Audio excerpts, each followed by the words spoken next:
Welcome back to the Michigan Business Beat, brought to you on the Michigan Business Network. Chris Holman, and we are at MICHauto Summit, the annual summit in downtown Detroit. And where else would you find a guy from Marquette, Michigan, except downtown Detroit, right? That's right. We love the Motor City. So Keith Glendon is from Marquette, but spent half of your time down here now. Well, I spent a lot of time down here. I was actually born in Ann Arbor, so I got imported to the UP when I was very young. I can tell you which hospital. Yeah, exactly. But no, I spend a lot of time down here these days, and a lot of time around the country in my role currently.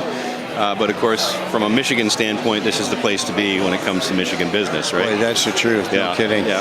So Capgemini, that's you do a lot of different things, but you have a company called Capgemini, which is in Marquette. So I actually work for Capgemini, which is a global systems integrator. Okay. I own a company in Marquette called LucidCoast, and I started that company in 2020. Brought it to a point of growth that I was ready to turn it over to my leadership team and go do some interesting things with Capgemini. So I now work with Capgemini Engineering. Okay. And what we do is we develop software solutions and hardware solutions for intelligent product and service industries across the spectrum of all kinds of different industries, from auto to aerospace to you name it, really. Well, but I was going to say, you're here at MICHauto Summit. I'm here at MICHauto because this is the place to be, I think, to connect with the leading edge thinkers when it comes to where the auto industry is going, where the EV industry is going, where the advancement of EV charging infrastructure is headed, mobility. It's the resurgence of American auto is happening right here. Yeah. And MICHauto seems like a great place to connect with the folks that are making that happen. At Capgemini Engineering, we're one of the world's largest software engineering and physical product engineering companies.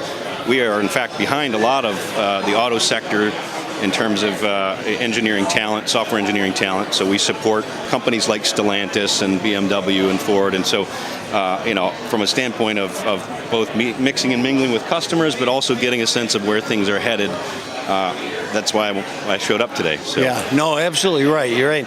And it's kind of interesting because we were talking with the new head of mobility at MSU. Yeah. And a couple of years ago, everybody went from, this is the auto industry to, this is the mobility industry. That's right. In fact, more and more we're thinking about vehicles as, at one point the vehicle was about the lifestyle, and it still is, but it's also now a platform for a host of services that are delivered in the form of software.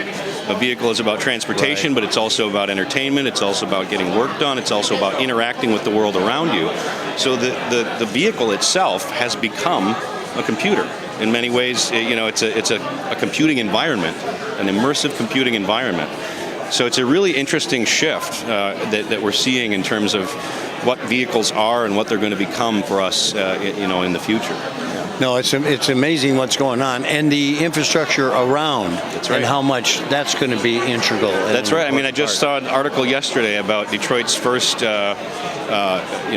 charging a vehicle charging road. So the chargers are actually embedded in the asphalt, and vehicles will be able to charge. It's an experimental thing right now, but it shows you where everything's headed and how EV realities and EV futures are going to fundamentally transform everything that we know about the vehicle. Well, and you think about a long road and you're on it, and it's solar powered with towers.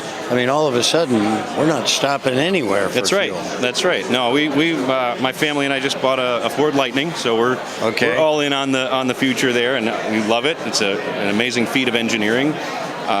Yet right now it is kind of a limiter because in the UP we have 4 chargers within 100 miles of my house. So it works great for local travel. But as we start to think about what would it take for us to make a trip to Detroit in that Ford Lightning? We can do it, but it takes planning and it takes some patience. And so definitely look forward to the 5-10 years from now when charging is pervasive, when the infrastructure is advanced to the point that the infrastructure bill is going to enable. I know here in Michigan there are really aggressive plans to build out that charging network. In fact, I'm working with a small company that's looking at how we develop maintenance solutions for that charging network. So there's a whole host of new economic potential that's coming from this industry. that I think we're only just getting the very beginnings of an understanding of. Now, in what you do now, and we were talking about specifically off-air airports, right? Yep. And that sort of thing. There's still got to be a myriad of potential customer base out there. Oh yeah, absolutely. I mean, when it comes to the customer base for, well, I'll switch gears to my company, LucidCoast, which is a Marquette-based company. We focus on sustainability and resilience solutions for critical infrastructure. Critical infrastructure is really defined as utilities, municipal government facilities, airports, transportation, trains. So there's absolutely no shortage of customer base for that type of work. And when you think about the average airport or the average municipality or utility, the potential for improving sustainability that comes just from improving your maintenance practices, just from improving the way in which you leverage data that is gathered by all of your intelligent devices across an infrastructure, and then turning that into improvements in overall efficiency and how you run your infrastructure. Tremendous opportunities. Well, Keith, you've got a tremendous future ahead of you. Yeah. No, I'm glad to be here, and it's good to meet you and good to have you here. All right, Keith Glendon. Thanks. All right, you're watching the Michigan Business Beat on the Michigan Business Network, and we are at MICHauto for their annual summit. I'm Chris Holman. We'll be back with more.